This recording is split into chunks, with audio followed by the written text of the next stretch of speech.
Assalamualaikum warahmatullahi wabarakatuh. Teman-teman semuanya, kembali lagi dengan aku Nadia Maharani. Kalian biasa manggil aku Ara, dan hari ini di tengah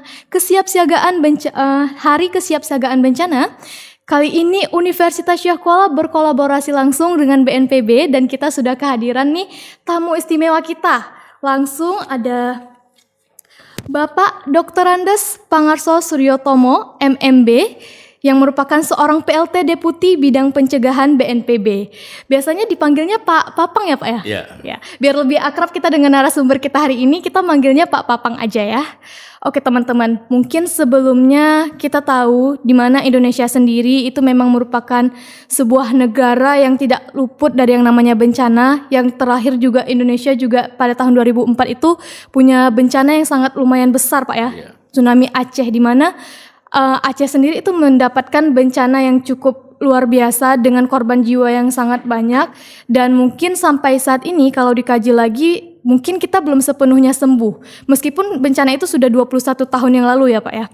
Nah, di kesempatan kali ini bersama narasumber kita hari ini kita akan kaji semuanya itu tentang bencana Indonesia, tentang bencana Aceh dan lain sebagainya. Mungkin boleh ya Pak ya saya ajukan langsung dari pertanyaan pertama. Indonesia ini kalau misalnya dilihat dari kondisi cuaca yang seperti kemarin ada terjadi bencana banjir Sumatera, itu sebenarnya bagaimana sih Pak pandangan Bapak tentang posisi Indonesia dengan cuaca yang tak menentu Pak akhir-akhir ini? Ya, terima kasih Mbak. Jadi pastinya kita harus tahu bahwa Indonesia itu ada daerah rawan bencana, di mana ada beberapa faktor ya. Satu karena kita di iklim tropis, kemudian wilayah kita berpulau-pulau, kemudian ada juga ring of fire, termasuk juga lempeng sesar, ya kan, sehingga ini bisa menimbulkan bermacam jenis bencana, ada tektonik dan bencana karena hidrometeorologi seperti banjir, longsor, kemudian kalau tektonik jelas ya ada gempa, ada gunung api, itu bagian dari ini, dan tren bencana itu terus meningkat, terutama di bencana hidrometeorologi yang diakibatkan karena hidro tadi, seperti banjir, ini karena juga ada anomali cuaca, ya anomali cuaca di mana sekarang muncul adanya perubahan-perubahan iklim yang cukup banyak, termasuk kemarin ada siklon, bermacam-macam nama siklon dan sebagainya.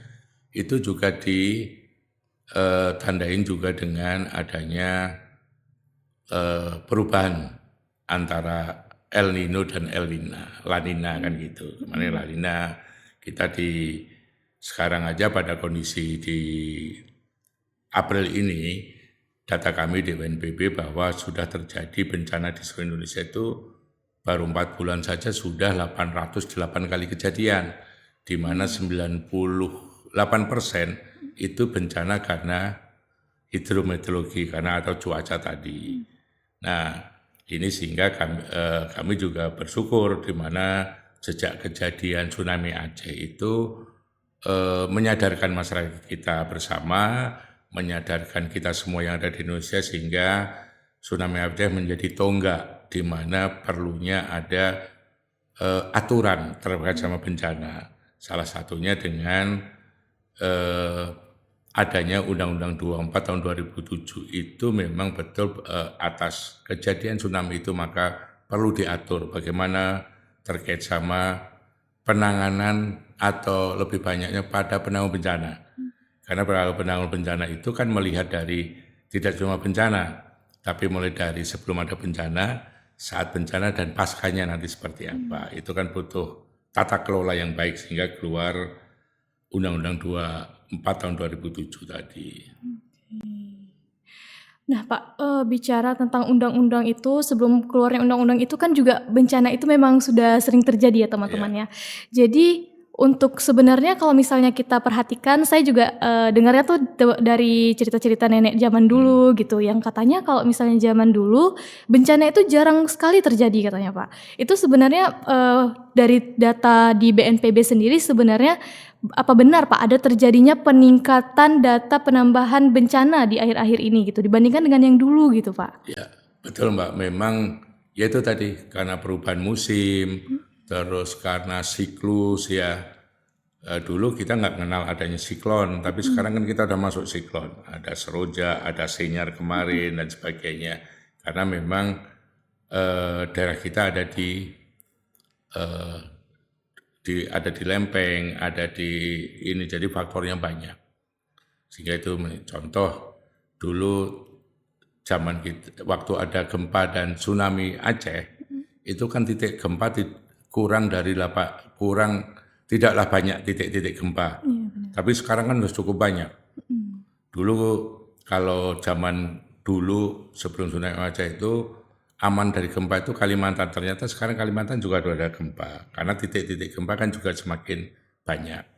Ya karena faktor getaran dan sebagainya itu secara teknis nanti memang ada bidangnya yaitu BMKG. Iya. Benar, mungkin karena adanya pertambahan pertumbukan lempeng bumi juga gitu Pak ya. Ya. Itu juga kita tadi sempat bahas tentang siklon-siklon gitu Pak ya. Itu sebenarnya siklon-siklon itu kenapa sih Pak bisa tiba-tiba muncul gitu? Dan dari siklon-siklon itu sebenarnya kan memunculkan bencana ya, bencana hidrometeorologi dan bencana lainnya. Apa sih Pak menurut BNPB itu datanya tuh yang paling sering terjadi dan paling harus kita khawatirkan bencana apa sebenarnya Pak dari banyaknya bencana? Itu tadi jelas karena bencana itu kan kejadian yang berulang, ya kan? Pasti bencana itu kejadian yang berulang. Apakah berulangnya lama, jarak waktunya, atau tahunan atau setengah tahun? Contoh gunung api itu ada pasti ada ritmenya. Apakah 10 tahun sekali, 20 tahun sekali itu pasti. Walaupun besar kecilnya kita tidak tahu. Tapi itu pasti akan ada erupsi. Gempa juga situ, begitu juga ada masanya. Nah, yang karena hidro ini, karena ada beberapa faktor tadi, perubahan iklim dunia, ya kan. Secara teknis seperti apa kan itu mandatnya ada di BMKG. Saya tidak bisa menjelaskan awal muasalnya dari seperti itu. Betul. Kami di BNPB, terutama di Kedeputian Pencegahan itu bagaimana menyikapin atas itu. Sehingga kita harus tahu apa yang kita lakukan dikala bencana itu terjadi. Jadi tugas kita itu lebih pada bagaimana pencegahannya. Bukan pencegahan bencananya. Kita kan nggak bisa mencegah bencana. Ya kan? Karena jelas secara prinsip kan kita itu hanya mengenal 3. Jauhkan masyarakat dari bencana atau jauhkan bencana dari masyarakat. Ini dua-duanya kan sekarang jadi sulit ya. Karena kalau kita jauhkan bencana dari masyarakat, kita jauhkan bencana, lokasi ini terbatas. Karena hampir 53.000 desa se-Indonesia itu punya risiko tinggi dan sedang. Sedangkan jumlah desa dan kelurahan se-Indonesia itu kan hanya 84.000 desa. Jadi boleh dikatakan udah 90% daerah kita itu udah rawan. Sehingga kita tidak mungkin menjauhkan masyarakat dari bencana. Kemudian yang kedua kan kita tidak mungkin lagi memindahkan bencana dari masyarakat. Apakah gunung api itu harus diangkut pindahkan? Nggak bisa. Iya, benar Pak. Nah, yang harus kita lakukan maka harus hidup harmoni dengan bencana. Hidup harmoni dengan bencana itu pasti tidak harus kita harus berakrab, bukan, tapi kita tahu kalau ada bencana apa yang harus dilakukan. Ya kan? Mulai banyak hal yang bisa kita lakukan. Contoh kalau kita melihat, tadi saya sampaikan bahwa data kami di BNPB berdasarkan data IRBI dan INARIS itu ada 53.000 desa yang punya rawan tinggi dan sedang. Ada 45.000 desa yang punya risiko gempa se-Indonesia. Ada 5.772 itu yang rawan gempa dan tsunami. Jadi ada yang rawan gempa saja, ada yang rawan gempa dan tsunami. Itu sekitar 5.700 desa se-Indonesia.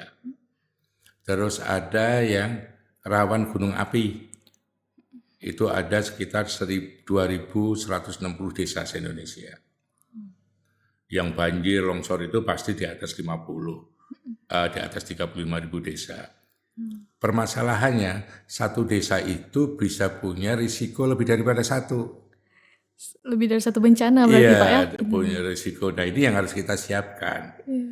Kita harus siapkan bagaimana masyarakat, karena kalau terjadi bencana itu yang responder pertama kan masyarakat, ya kan? Sehingga kita harus betul-betul menyiapkan kesiapsiagaan masyarakat. Makanya di setiap tanggal 26 itu kita jadikan menjadi hari kesiapsiagaan nasional, hari kesiapsiagaan bencana. Itu diambil, kenapa harus tanggal 26 April? Karena 26 April itu pas hari diundangkannya Undang-Undang 24 tahun 2007 terkait penanggulangan bencana. Jadi kesiapsiagaan 26 April itu diambil dari diundangkannya Undang-Undang 24 tahun 2007. Seperti itu. Ya, karena kita sering diskusi dengan banyak pihak, termasuk juga dari luar dan sebagainya. Di luar itu kan juga sering sudah ada peringatan-peringatan, hari-hari peringatan untuk keselamatan, ya kan? Ada yang bulan September, ada yang bulan Agustus, ada. Nah, dari 2016 waktu itu kita kaji kapan kira-kira kita punya hari yang sama untuk latihan bersama, supaya ini menjadi momen nasional. Jadi tidak menjadi momen nasional, tapi semua orang terlibat. Harusnya latihan itu sesering mungkin, ya kan? Latihan itu harus sesering mungkin. Kalau tidak bisa 1 bulan sekali, minimal 1 tahun sekali. Maka kita pakai hari kesiapsiagaan tadi, tanggal 26. Apa saja yang dilakukan di kesiapsiagaan, yaitu pastinya ada sosialisasi, ada edukasi, ada latihan mandiri masyarakat. Jadi kita lebih menekankan latihan mandiri masyarakat. Jadi kita bersepakat setiap tanggal jam 10 waktu setempat, kita membunyikan sirine, kentongan, lonceng, tanda-tanda suara yang bisa menjadi pengingat bahwa mari kita melakukan latihan. Yang berada di keluarga, bagaimana latihan evakuasi, bagaimana yang di sekolah juga sama, dan sebagainya. Nah kebetulan tahun ke-9 ini, kita jadikan Banda Aceh sebagai tempat untuk melihat proses pelatihan evakuasi yang diselenggarakan oleh seluruh masyarakat Indonesia. Oh ya Pak, ini tadi sempat disinggung juga tentang masyarakat Pak ya, dimana kita tahu mungkin masyarakat kita ini sedikit agak-agak reaktif gitu Pak, ketika misalnya terjadi bencana gitu. Mungkin kalau misalnya kita perhatikan di mana ada simulasi atau latihan-latihan yang dilakukan itu, menurut dari Bapak sendiri itu apa ada kaitannya gitu Pak dengan masyarakat yang ketika ada latihan itu tidak semuanya dilibatkan, mungkin cuman seperti anak-anak di sekolah gitu atau beberapa masyarakat-masyarakat di desa yang dipanggil untuk ikut di latihan gitu, sehingga ketika bencana itu terjadi teman-temannya mungkin kita juga sering lihat Pak ya, ketika bencana terjadi itu sebelum menyelamatkan diri itu lebih duluan paniknya gitu Pak. Itu gimana? Ya, jadi itu PR kita bersama. Jadi PR-nya kita itu saat ini adalah bagaimana mendorong kesadaran masyarakat secara bersama. Yang bisa mendorong masyarakat itu kan tidak cuma pemerintah saja, tapi akademisi, lembaga usaha, ya kan, media, terus komponen masyarakat itu sendiri, ada NGO, INGO, ada komunitas, organisasi kemasyarakatan, organisasi sosial kemanusiaan, itu kan bareng-bareng, ya. Jadi tidak cuma pemerintah saja, tapi semua ini. Nah, memang kesadaran untuk berlatih itu memang kita masih kurang, sehingga kita selalu sampaikan setiap 26, ayo bareng-bareng, minimal itu. Sehingga untuk memastikan itu, BNPB pastinya juga bekerja dengan para pihak melakukan penguatan dari semua sisi yang ada di masyarakat. Kalau kita lihat di satu wilayah, desa atau kelurahan itu, kalau bisa kita potret, itu kan ada 7 objek penting yang kita sebut sebagai 7 objek ketangguhan. Satu itu hunian. berarti di hunian itu ada keluarga, ya kan? Sehingga kita mendorong semua masyarakat menjadi keluarga tangguh bencana. Kebetulan keluarga tangguh bencana itu dulu kita launching di Aceh ini juga, di Aceh Besar, 2019. 2019. Ya. Apa yang dilakukan keluarga tangguh bencana adalah satu, keluarga itu harus pasti pun tahu risiko yang ada di sekitar rumahnya. Kemudian membuat rencana evakuasi kalau terjadi bencana. Kemudian menyiapkan rencana aksinya. Kemudian yang paling penting menyiapkan tas siaga. Kemudian bersepakat bersama dalam satu sepakat yang sama dalam satu keluarga. Kalau terjadi bencana dikala semua keluarga di rumah, maka semuanya punya tugas. Bapaknya bawa apa, ibunya bawa apa, anaknya bawa dikala itu. Jangan sampai dikala terjadi bencana yang ketinggalan kembali lagi. Nah ini yang sebagian besar jadi korban itu dikala kembali lagi. Ya. Jadi kalau udah ya sudah. Mitigasi bencananya Ya, berarti Pak ya. Kemudian kedua, setiap desa kelurahan itu pasti punya sekolah. Ya. Jadi kita kerjasama dengan Kementerian Pendidikan membuat program yang namanya Satuan Pendidikan Aman Bencana. Mulai dari bagaimana struktur bangunan, bagaimana pembelajaran mitigasinya, bagaimana juga mendorong pengurangan risikonya. Ya. Dan ini sudah banyak. Dan kemarin di HKB tahun 2025 kemarin, kita bisa mengerahkan sekitar 6.600 sekolah secara serentak se-Indonesia. Dan ini mendapatkan MURI, dunia dari Museum MURI Indonesia. Karena bisa serentak dan itu real. Ya kan? Kemudian setiap desa dan kelurahan itu pasti punya pasar. Pasar. Ya. Apakah pasar tradisional, pasar semi modern atau pasar modern? Bagaimana kesiapsiagaan dikala terjadi sesuatu di pasar itu? Kami mendorong dengan Infopas dan beberapa lembaga membuat yang namanya program pasar tangguh bencana. Bagaimana pasar itu memitigasinya, bagaimana menyiapkan rambu-rambu, bagaimana menyiapkan papan informasi, bagaimana menyiapkan champion-champion kalau terjadi bencana pada saat masyarakat di pasar. Harus evakuasi lewat jalur mana, harus menempuh titik evakuasinya di mana, titik kumpul dan sebagainya. Karena kan ancaman bisa di mana saja. Kemudian yang keempat itu sarana kesehatan.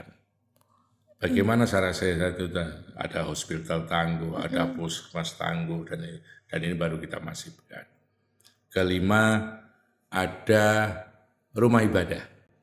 Rumah ibadah. Ya, rumah ibadah, ada masjid, ada musola, ada gereja, ada pura, ada wihara, ya kan? Sehingga kita juga menyusun bersama dengan lintas agama, ya kan? Bagaimana membuat SOP terkait sama keselamatan di dalam rumah ibadah, yang kita sebut dengan program Rumah Ibadah Tangguh Bencana. Itu juga kita launching pada saat bulan PRB tahun 2025 di Banda Aceh juga. Jadi Aceh ini menjadi ruang-ruang untuk mensosialisasikan, untuk menyampaikan bahwa ada loh SOP dan sebagainya. Rumah ibadah. Dan saat ini sudah banyak tempat-tempat ibadah yang mendorong itu. Karena ada beberapa kejadian juga yang sempat viral gitu Pak ya, yang kejadian bencana itu memang ketika banyak masyarakat sedang beribadah gitu Ya, Pak. kita kan tidak tahu bencana itu kapan terjadinya.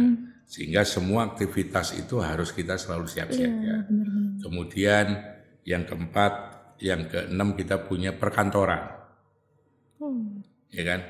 Punya perkantoran, punya kantor itu banyak. Ada kantor pemerintah, kantor swasta, kantor lembaga usaha, pemerintah mulai nasional hingga kantor lurah, kantor desa itu kan.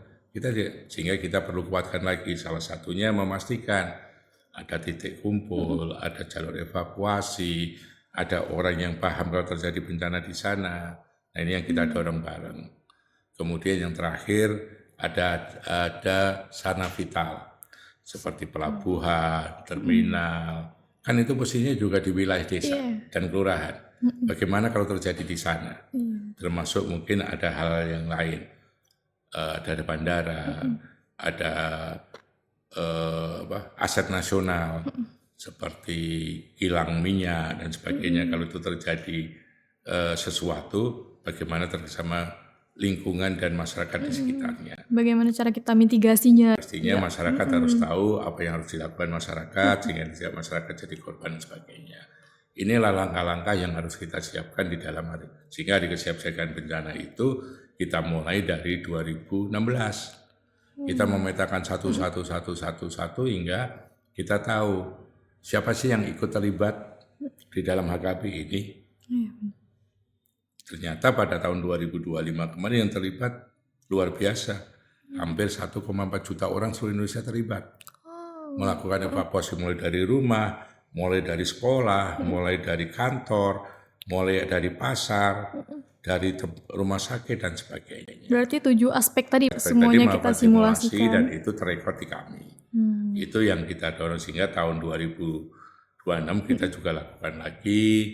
Kita lakukan di Kota Banda Aceh, bukan cuma menjadi puncak utama, tidak, tapi menjadi bagian untuk melihat dari seluruh wilayah Indonesia. Jadi paling ujung, karena kita mulai 2017 itu kan sudah melakukan banyak di Jakarta, di daerah Cilacap, kemudian di Gunung Api di Jawa Tengah dan itu, kemudian ada di sepanjang Sungai Bengawan Solo itu ada 7 kabupaten. Kita latihan serentak bagaimana memastikan antara hulu dan hilirnya. Kalau terjadi bencana di kawasan das, maka dari hulu itu memberikan informasi. Karena kan airnya tidak datang tiba-tiba, pasti ada proses dari hulu dan hilirnya. Nah ini sudah tersampaikan dan masyarakat tahu kapan harusnya mengungsi. Oh 1 jam lagi saya harus mengungsi, karena airnya baru nyampe di kabupaten ini dan sebagainya. Itu kita lakukan, dan itu kita jadikan buku cerita masyarakat, sehingga kami kalau nanti teman-teman sahabat semua mau buku apa saja sih yang bisa dilihat dari pengalaman masyarakat, kita sudah punya 4 buku. Udah 4. Pertama buku masyarakat gunung bertutur. Jadi itu memang komunitas gunung-gunung di Indonesia, gunung aktif itu kita undang untuk bercerita dan kita tuliskan menjadi cerita-cerita ketangguhan yang ada di sana. Kemudian kedua, kita bikin masyarakat sungai bertutur. Sungai. Ketiga, masyarakat pesisir bertutur. Itu juga di Banda Aceh waktu itu. Oh, di Banda Aceh. Ya, untuk menggali informasi itu. Yang keempat adalah terkait sama disabilitas bertutur. Bagaimana teman-teman disabilitas ikut terlibat. Menjadi subjek, menjadi orang yang ikut berpartisipasi dalam kebencanaan. Kesadaran mereka bahwa bencana itu ada di sekitar mereka. Bagaimana mereka melakukan aktivitas untuk penyelamatkan diri. Jadi bagaimana penanganan disabilitas, bagaimana perlindungan dan partisipasi disabilitas. Itu mandat sesuai dengan mandat Peraturan Kepala BNPB nomor 14 tahun 2014. Ini yang kita dorong. Nah, dari 7 objek ketangguhan itu kan perlunya satu wadah yang sama. Ya kan? Kan setiap desa ada hunian, ada sekolah, ada pasar, sehingga kita perlu menjadikan itu satu, menjadi satu, itu yang kita sebut dengan program Desa Tangguh Bencana. Jadi Desa Tangguh Bencana itu sudah ada SNI-nya. SNI-nya 8357 tahun 2017 yang sudah kita review menjadi 8357 tahun 2024. Untuk Desa Tangguh Bencana ini sendiri Pak, kan sebenarnya untuk dari BNPB sendiri itu Untuk informasi nih, mungkin ini berkolaborasi juga ya dengan BMKG, yang mana kalau untuk pemberian informasi kan biasa dari BMKG Pak ya, biasa ada masuk message tuh di HP teman-teman juga gitu ya. Itu sebenarnya untuk kecepatan informasi bagaimana sih Pak sebenarnya supaya informasi yang diberikan itu sampai ke desa-desa yang bisa dibilang terpelosok gitu, di mana di sana kadang kan jaringan agak sulit atau hal semacamnya. Jadi untuk informasi itu kan banyak cara yang kita gunakan. Mulai dari ada informasi dengan SMS blast, kemudian informasi dari medsos yang ada, kan sekarang banyak ya. Kemudian ada juga informasi yang dilakukan oleh teman-teman daerah dengan alat EWS-nya. Namun memang masyarakat masih menganggap bahwa informasi itu bagian yang masih disebut sebagai menakut-nakuti. Iya, mungkin karena terlalu banyak berita hoax Ya, di luar sana Pak kemudian ya. masih enggan untuk menyikapi karena banyak hoax dan sebagainya. Sehingga kita minta kepada seluruh aktivitas medsos itu ya memberikan informasi yang benar. Ya kan? Pastinya ini juga ditunjang oleh teman-teman akademisi, teman-teman mahasiswa, bagaimana sih mendorong itu juga. Bisa nggak kita dikala ada informasi itu meyakinkan bahwa itu benar dari instansi yang bertanggung jawab, yang melakukan itu. Contoh dari PMP, benar ini kok dari BMKG. Nah, pastinya kan itu perlu juga ada hubungan antara. Contoh Mbak Ara dikala ditinggal waktu pulang ke rumah, terus ada informasi itu, tetangganya dapat, ya kan? Nanya Mbak Ara ini benar nggak? Kan Mbak Ara selalu mencari informasi, membenarkan itu benar atau hoax, ya kan? Kan selama ini tidak kita lakukan. Malah kadang kita dengan berita itu kita langsung share juga di grup lain, ya kan? Benar-benar Pak. Sebelum ini, sehingga harapan kami ya bagaimana teman-teman akademisi, teman-teman mahasiswa itu bagian dari champion kami untuk memastikan bahwa berita itu benar atau tidak. Dan bagaimana langkah-langkah itu, sehingga kami BNPB itu membuat yang aplikasi yang namanya Inaris. Oh, iya. Inaris itu untuk mengetahui risiko apa yang ada di wilayah kita tinggal ini. Kita berada. Tidak kita tinggal saja, tapi berada. Dari Inaris itu kita teman-teman mahasiswa, kita semua bisa mendownload itu namanya Inaris personal. Sehingga bisa melalui handphone kita. Sehingga kita tahu risiko apa yang ada. Ada gempa, ada banjir, longsor. Informasi itu kita berikan juga rekomendasi. Kalau sebelum terjadi apa yang dilakukan dan sebagainya. Masalahnya kesadaran kita untuk mendorong informasi itu masih enggan. Karena takutnya paket datanya kurang dan sebagainya. Dan kami di BNPB sudah bersepakat bahwa Inaris itu dikala kita download dan mengaplikasikan itu tidak membebani kuota pengguna, karena itu sangat kecil. Mungkin lebih besar datanya, penggunaan datanya di kala buka Inaris daripada teman-teman ngirim video contoh. Itu lebih besar, ini lebih kecil. Ini yang perlu. Tapi kan keengganan itu ada, sehingga melalui kegiatan ini di USK kami juga mendorong bagaimana Inaris itu bisa didownload oleh semua mahasiswa. Iya. Kebetulan waktu kemarin ada bencana banjir Sumatera itu juga Pak kan, itu kebetulan saya juga melihat data-data itu kebetulan dari Inaris. Ya, karena itu dasar kajian ilmiah gitu kan. Nah ini yang kita lakukan di dalam ini. Kemudian mungkin karena itu dari 7 objek itu ada di satu desa, kita bentuk namanya Desa Tangguh. Bagaimana Desa Tangguh itu melakukan aktivitas mulai tahu risiko, jadi ada kajian risiko, di sana ada relawan desa, di sana ada forum pengurangan risiko tingkat desa yang mengkoordinasikan dan mendorong terkait sama tata kelola di tingkat desa. Apakah desa perlu bikin SK untuk relawan? Apakah anggaran desa juga sudah perspektif pada kebencanaan? Kan gitu. Karena itu kan bisa dilakukan. Bagaimana kalau desa itu berdekatan dengan sumber-sumber daya yang lain, Oh, ada lembaga usaha di sana, bagaimana koordinasi, ya kan? Bagaimana lembaga usaha bisa mendukung aktivitas kesiapsiagaan di desa itu. Kemudian kalau desa itu harus terjadi bencana, harus mengungsi di lain desa, berarti perlu ada kerjasama antar desa. Kalaupun nanti ada di perbatasan kabupaten, dia harus ngungsi ke kabupaten lain, berarti kan harus ada koordinasi. Itu kan harus menjadi rujukan untuk kepada kabupaten untuk saling melakukan kerjasama. Pengalaman ini ada Mbak di kala dulu 2010 di kala Gunung Merapi meletus di Jogja dan Jawa Tengah.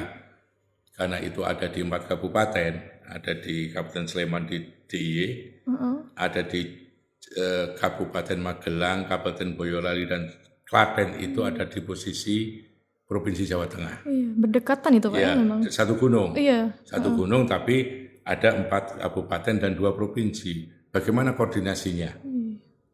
Kan nggak mungkin orang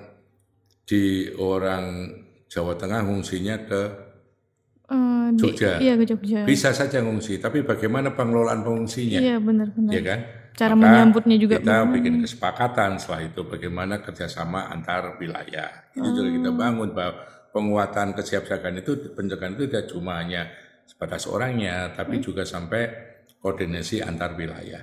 Ini masih antar desa, sehingga contoh kita di Merapi, di beberapa daerah kita mengenal yang namanya sister village, kerjasama antar desa.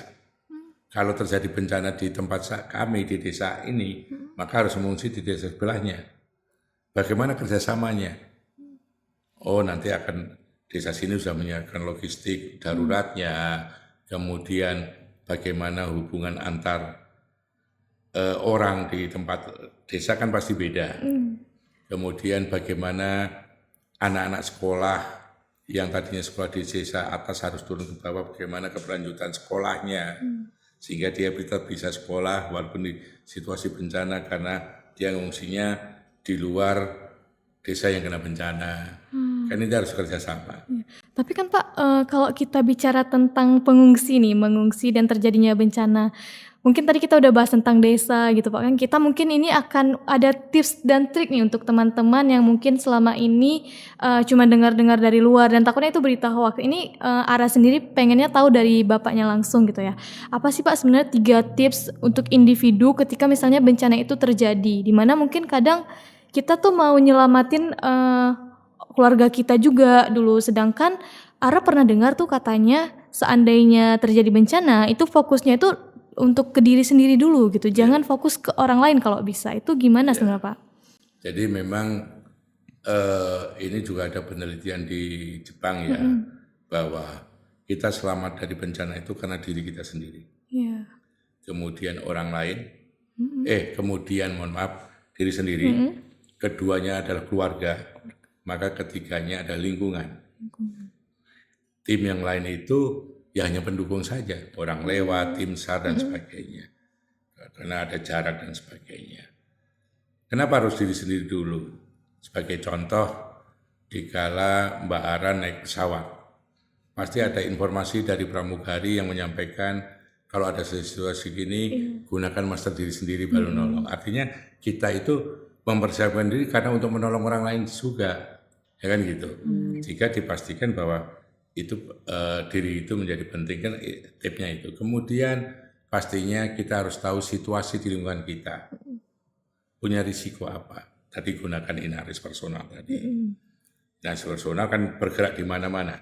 Jika Mbak Ara ada di sini tahu risikonya, tapi nanti Mbak Ara dikala datang ke satu kabupaten atau provinsi lain, contoh dalam kampus ini study tour atau mana ke Bandung, dibuka di Bandung, tahu risikonya dan sebagainya. Jadi tidak cuma di satu titik, tapi di seluruh wilayah Indonesia bisa dilihat apa saja sih risiko yang ada di sana. Jadi Pak, untuk pertanyaan 3 tips tadi nih Pak, apa aja sih Pak sebenarnya tips yang pertama, kedua, dan ketiga gitu, supaya kita tips tuh pertama itu selamat. pasti mempersiapkan diri dengan informasi, ya kan. Kemudian tahu jalur evakuasinya di mana. Benar. Ya kan, kita kan selalu cuek nih kalau dia datang masuk di wilayah. ya kan? Iya. Mungkin kalau di rumah kita udah tahu, tapi kalau contoh Mbak Ara masuk ke kampus ini, ternyata tidak ada informasi evakuasi. Jika terjadi sini lari kemana? Kan maka kita perlu memastikan bahwa kalau saya berdiri di sini ada jalur evakuasi sudah ada. Titik kumpulnya di sana. Sehingga ini bagi penting, ya kan? Kemudian memastikan apa yang kita bawa, ya kan? Tas kita itu selalu isinya cuma charger, tab atau laptop, ya kan? Handphone Pak ya biasanya Handphone. pasti kemana-mana. Uang cash sudah nggak jarang karena sudah pakai QRIS Iya, dan sebagainya. ada kris Pak ya sekarang ini. Tapi kalau di darurat gimana? Pernah nggak? Pak kira-kira apa? Ya kita perlu peluit sebagai tanda di mana kita punya pada posisi terjebak dalam satu ini, ya kan? Sehingga di tas siaga itu juga perlu peluit, tapi alangkah baiknya kalau kita juga pegang, ya kan? Atau kita kalau tidak itu, jika kita terjebak ya membunyikan sesuatu yang bisa dibunyikan di situ. Apakah besi atau ini kita Dipukul gitu Pak ya? Ya benar, jangan sampai kalau kita di dalam satu kondisi terdesak di situ kita hanya bersuara supaya kita menghemat sampai bantuan itu datang. Sehingga memang kita perlu alat-alat sederhana yang bisa kita bawa setiap saat. Ya kan? Ini yang penting. Kemudian pastinya kan kita mengenal dengan tas siaga. Ada dokumen, ada perbekalan minimal untuk ini. Nah, saya juga kemarin mendiskusikan bagaimana pengembangan tas siaga ini. Apakah hanya dokumen, hanya baju, hanya logistik. Termasuk makanan seharusnya di sana Pak. Kan udah masuk tuh Di dalam makanan logistik, darurat minimal untuk 2 atau 3 hari sebelum ada bantuan datang. Obat-obatan. Sekarang yang penting lagi uang cash. Iya, dimana mungkin ada jaringan nggak ada gitu Pak. Iya. Kan kris nggak selalu bisa kita gunakan kadang ya. Iya, benar. ATM-nya rusak ini. Nah, itu kan bisa digunakan ya. Kemarin ada pertanyaan menarik, Pak, kira-kira yang masuk itu berapa? Ya sesuai dengan jumlah kebutuhan aja dan mampunya kita berapa. Ya kan? Kan tidak sama. Ya kan? Ini yang perlu nanti didorong juga oleh teman-teman di USK ini bagaimana sih mensuarakan satu bidang ke bidang lain tadi. Itu tip bagaimana kita memberi selamat ya kan. Pasti kan informasinya ada. Tahu kapan harus melakukan evakuasi. Ketiga ya tadi tambahan alat penghubung. Iya. Ya kan bisa peluit, bisa ini dan karena kita tidak tahu. Ya benar. Ya mungkin kalau bencana hidro ya yang karena hidro seperti banjir kita kan sudah bisa memastikan. Oh ya baik hujan lebat dengan skala ini sekian jam hujan biasanya kita banjir. Cuma kan kita kembali lagi, kan biasanya cuma banjir cuma segini saja. Nah, kebiasaan-kebiasaan ini yang harus kita kikis. Bagaimana ini? Kemudian masyarakat tahu, kita itu semua tahu bagaimana melakukan tempat mana yang dituju. Sehingga tadi di keluarga tangguh itu ada kesepakatan. Kalau terjadi bencananya di luar rumah semua seperti apa komunikasinya? Iya benar. Contoh keluarga Mbak Ara. Mbak Ara di kampus, adiknya sekolah, papanya di kantor, mamanya di kantor. Terus kejadian bencana. Kan harusnya bersepakat nih.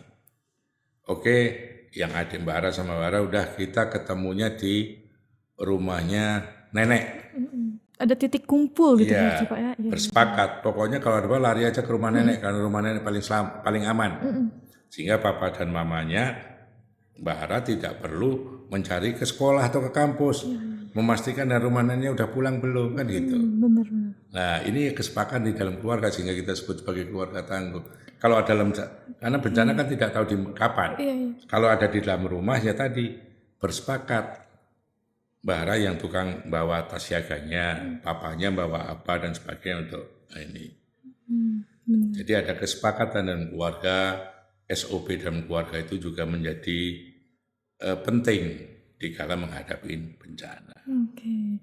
Mungkin tadi jadi akhir dari podcast kita hari ini, Pak. Tapi tenang aja teman-teman, kita udah nyiapin satu pertanyaan closing yang mungkin udah jadi pertanyaan dari sebelum-sebelumnya ya. Ini pertanyaan yang udah disiapin oleh panitia, Pak, di mana pesan apa sih Pak yang bisa Bapak berikan agar kesiapsiagaan ini menjadi kebiasaan sehari-hari? Jadi nggak cuma di tanggal 26 aja kita memperingatinya gitu Pak. Jadi memang udah jadi untuk sehari-hari gitu, biar teman-teman di rumah juga tahu gitu Pak. Ya. Jadi ya itu tadi, kita punya semangat yang sama, kita punya tema yang sama, yaitu siap untuk selamat. Dimanapun kita berada harus kita selalu siap untuk selamat, sehingga tema utama HKB itu pasti siap untuk selamat. Siap untuk selamat. Siap untuk selamat. Jadi dimanapun kita harus siap untuk selamat, karena kita tidak tahu kapan kejadiannya, di mana, sehingga kita harus memastikan kita harus siap untuk selamat. Siap untuk selamat itu dengan apa? Memastikan tadi paham akan risiko yang ada di wilayah kita berada. Iya, benar. Tidak cuma di rumah saja, tapi di semua kita berada. Kemudian pastikan informasi evakuasi yang ada di situ, jalur-jalur dan segala masih titik kumpul. Kemudian yang paling penting adalah tadi kesepakatan dengan keluarga. Hari ini saya akan full di kampus. Dikala nanti terjadi bencana, saya akan larinya ke sini. Gitu. Titik kumpul balik. Titik kumpul. Jangan sampai informasi itu dapat diinformasikan ke keluarga dikala sudah kejadian. Iya, benar. Kan ada kendala. Iya. Listrik mati, handphonenya, jaringan ya kan. Masih benar kalau jaringannya ada, tapi pulsanya habis. Kan banyak-banyak kendala. Ya kan, lah itu yang harus disepakati dengan pihak keluarga dan ini. Jadi pesan saya adalah mari kita selalu melakukan hal yang sama, bertema yang sama bahwa siap selamat itu kapanpun. Tidak cuma di hari AKB, tapi kita mengingatkan dari AKB. Kemudian yang paling penting lagi, latihan itu bisa dilakukan secara mandiri. Jangan menunggu dukungan dari pihak luar. Jangan tunggu dulu ada HKB dulu Pak ya, ada HKB termasuk baru. juga dari pihak luar, dari pemerintah daerah, oleh BPD bikin latihan, dari kampus bikin latihan, tidak, tapi bisa dilakukan setiap hari. Contoh, apalagi kita di perkotaan sekarang ini, jadi ada ruang-ruang publik yang bisa digunakan menjadi bagian dari latihan. Contoh yang gampang, minggu itu biasanya ada Car Free Day. Iya, ada Car Free Day. Ya, Mbak bersama keluarganya, ayo kita ke Car Free Day seolah ini latihan evakuasi di sana menjadi tempat. Kan bisa. Atau pulangnya, kita dari Car Free Day segera pulang ke rumah, ayo bagaimana kita melakukan. Iya, kita simulasi gitu ya, misalnya Simulasi terjadi bencana. keluarga, simulasi pribadi itu jadi penting. Benar-benar. Gitu loh. Nah, ini yang belum menjadi kesadaran bersama. Karena selalu menganggap bahwa kemarin-kemarin cuma seperti itu. Kemarin seperti tersadar itu dikala sudah menjadi bencananya besar. Padahal waktu untuk melakukan simulasi itu sangat singkat Pak ya, bisa dibilang nggak lama gitu. Nggak lama, 5 menit selesai. Ya, 5 menit bisa Ya gitu bisa sampai, ya kan tergantung jarak dan Iya, sebagainya. tergantung. Tapi kesadaran bahwa kita selalu melakukan itu kan pertama pastinya berdasarkan informasi, lokasi, bagaimana jalur, kemudian kita melakukan. Jadi semangatnya itu. Pastinya ini juga menjadi semangat nanti di mahasiswa, mahasiswi kampus di USK ini, bagaimana pulang kampus itu latihan evakuasi lah. Iya, Ya kan? buat gerakan sendiri gitu kan? Bara bisa memimpin teman-teman di satu kelasnya. Ayo dari kelas kita melakukan evakuasi sampai ke titik kumpul di depan sana. Nah kalau itu bisa dilakukan menjadi habit, menjadi kebiasaan. Dan itu menjadi dikala terjadi bencana sudah tidak panik lagi. Karena memang bencana nggak bisa ditebak Pak ya kapan. Dan kita emang kayak Bapak bilang di awal harus harmoni dengan bencana. Artinya kepanikan itu karena kita tidak pernah tahu. Iya. dan tidak pernah berlatih. Ya kan? Benar. Sehingga kalau kita pernah berlatih, kita di lantai 2 sampai titik kumpul itu jalurnya lewat ini dan sebagainya, pastinya juga sudah bisa dilakukan itu. Itu kira-kira. Iya, berarti menarik sekali materi kita hari ini dengan narasumber kita Pak Papang hari ini ya teman-temannya, di mana untuk menyambut dengan HKB Hari Kesiapsiagaan Bencana di tahun 2026 ini sebenarnya kita patut berterima kasih sih dengan HKB ini, di mana memang udah berapa tahun Pak berarti kita 9 menjalankan? kali. 9 tahun ini ya. Selama 9 tahun ke belakang ini memang konsisten gitu untuk melakukan yang namanya simulasi, bahkan banyak sekali yang sampai tadi tercatat di MURI, itu termasuk di HKB Pak ya? Iya. Ya, itu sampai tercatat di MURI teman-teman. Jadi mungkin ini adalah materi singkat dari Pak Papang sebagai narasumber kita hari ini. Mungkin teman-teman kalau misalnya memang masih ada lagi yang ingin ditanyakan juga, itu boleh. Seandainya ada masyarakat nih Pak mau nanya itu menghubungi ke BNPB itu gimana ya Pak caranya gitu? Atau Jadi apa pastinya masyarakat juga bisa menghubungi tidak cuma dengan BNPB kan. Karena kan juga ada di daerah itu ada BPBD, ada BPB. Kalau di Banda Aceh provinsi kan BPBA, di kabupaten kota ada BPBD kan. Kan ada yang dekat. Iya benar. Kemudian banyak lembaga-lembaga pendidikan yang ada, itu kan bagian champion-champion kita. Termasuk Prodi Magister Manajemen di USK ini juga harusnya menjadi champion. Iya. Champion-champion itu masyarakat, sehingga bisa tanya gitu. Iya benar. Bisa nggak ini menjadi ruang publik untuk bertanya informasi-informasi itu, kan seperti itu. Jadi tidak harus dengan BNPB saja, terlalu jauh caranya.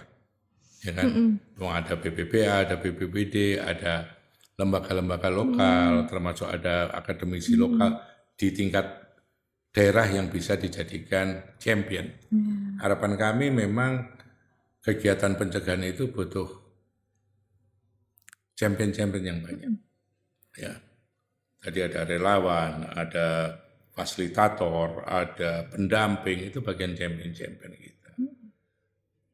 Di desa ada pendamping desa, kan itu juga champion. Ya kan? Bagaimana kita mendorong champion-champion termasuk tadi keluarga tangguh dan sebagainya. Termasuk dari 7 aspek tadi Pak ya, Ya, mungkin 7 udah objek ketangguhan. Gitu. 7 objek ketangguhan bencana. Ya benar-benar. Mungkin sekian Pak ya untuk podcast kita hari ini. Di sini kami dari Universitas Syah Kuala yang kali ini kita bisa bekerja sama. Semoga ini gak jadi kerja sama kita yang terakhir Pak ya. Semoga kedepannya masih ada. Pastilah. Iya, kerja sama lanjutan lagi. Karena memang masih ada satu dan lain hal yang mungkin masih banyak lagi yang harus dibahas Pak ya. Ya. Cuman karena waktu kita udah habis nih teman-teman, nggak apa-apa, nanti next time insya Allah mungkin kita akan bertemu lagi. Mungkin ini aja dari aku sebagai host kita hari ini. Dengan itu aku Ara pamit undur diri dan mohon maaf apabila ada kesalahan kata baik dari aku maupun dari narasumber kita Pak Papang. Aku tutup, Assalamualaikum warahmatullahi wabarakatuh. Waalaikumsalam warahmatullahi wabarakatuh.